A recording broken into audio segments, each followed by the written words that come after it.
Hey guys, I got a video for you today. This one's a not so fun type of video. I've got a gout, and it was in my right elbow, and I've had it there all last week, and it's just aching and throbbing, and it's red, and the elbow, it would get to where it just didn't want to bend, and so it stayed in there for several days, and then it kind of started over in my left elbow, and it never set in my left elbow.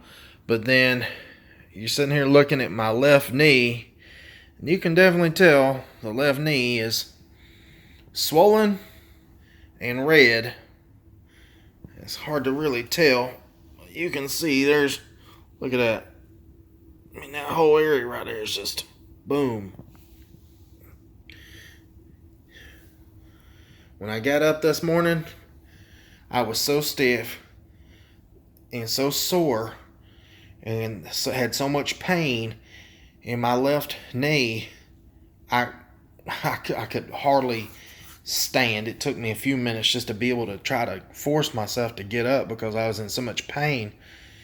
But anyways, you can tell this one's not nearly, that's just a normal knee. I know I got big knees, but you put this one next to it and you can definitely tell which one's more swollen. But one thing I noticed all day was how hot my knee is. It's got that inflammation in it. And I got an infrared thermometer here just to show you.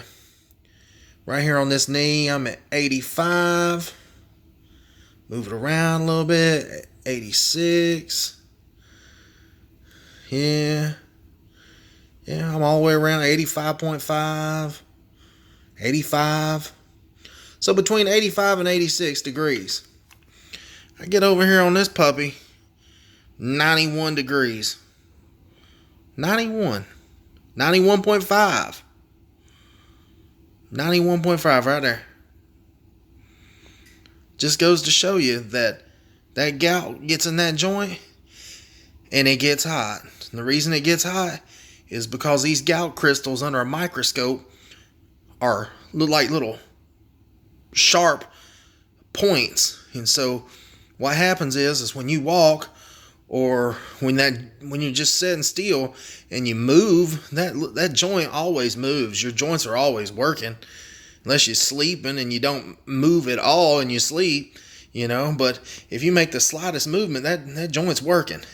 So anyways, those gout crystals are little sharp looking shards of glass is what they look like. And when they get in there between that joint and you walk on it, you're just rubbing that sharp shards of glass in between your joints. And what happens eventually is it wears the joint out. And anyways, it just causes a ton of inflammation, and it's totally unbearable to walk.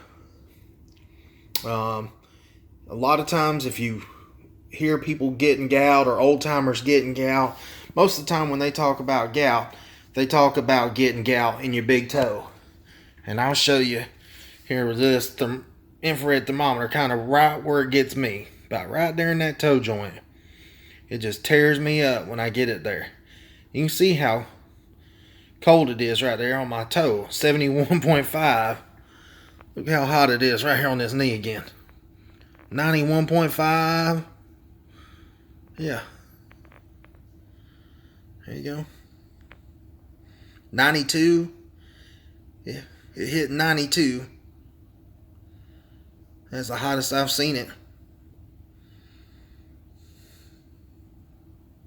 There it goes. But anyways, guys, if you got gout, you're having problems, a lot of people recommend that apple cider vinegar. I've tried it. Just didn't seem to help me. I took it for about a month. I couldn't take any more of the nasty taste. But one thing that does help me out a little bit is is if I feel gout coming on, the best thing you can do is just drink a bunch of water and take you some ibuprofen, because it's an anti-inflammatory, and plus that water helps try to flush those gout crystals or purines or whatever it is out of your system. So just make sure you don't get dehydrated, and just make sure you drink plenty of water. And sometimes I can definitely tell that it prevents me from getting it. But anyways, just so happened to get it this time. I know a lot of people say that they have different gout triggers. You can't eat red meat, you can't eat shrimp, you can't drink alcohol. Well, I can go 100 times and eat shrimp and I'm fine. I can go 100 times and eat a hamburger two times a day and I'm fine. But just that one time when you've had too much uric acid and you eat a hamburger or eat some shrimp that normally don't bother you, and you eat it, bam, this is what happens. And people always say, well, you need to watch your diet. Well, what are you supposed to eat? You get tired of eating chicken every day, fish. So chicken has purines in it as well. So but a lot of people say to eat chicken. But, hey, I've gotten the gout on chicken before, so they can't really say anything. So, anyways, guys, just want to make a quick video. What it's like to have gout in your knee. I'll go ahead and tell you, you do not want it. It is very, very, very painful. It's hard to find any kind of way to rest your foot. You can't sit and be comfortable. You can't stand and be comfortable. You can't walk. I've got my walker in the hallway right there. Since I'm laying right here on the side of the bed, I can usually stand up and pull myself by the door right there. And my walker's on right there. So anyways, guys, signing out. Talk to you later.